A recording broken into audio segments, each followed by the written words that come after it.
دەڵێ من لا يشكر الناس لا أشكر الله.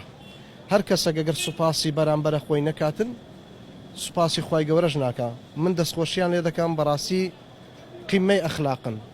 یا ڕەبی خوای گەورە سەربەزی دنیا و قیامەتیان کە ئینشاء الله تعالى.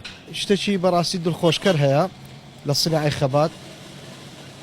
هەر هەمووی دۆست و ناسیارە بەڕاستی ئەوە نییە لە ڕووی سەعرەوە قسام بکەین بەڵام ڕووخۆشییان و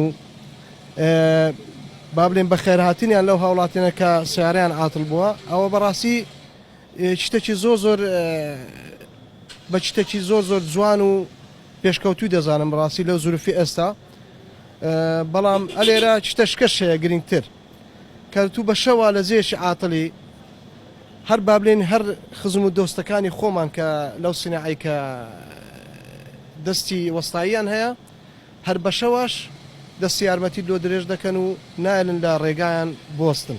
چ کات پێویست بە وەستایەکانی ئێرە بێ یعنی ئامادە نەدەین؟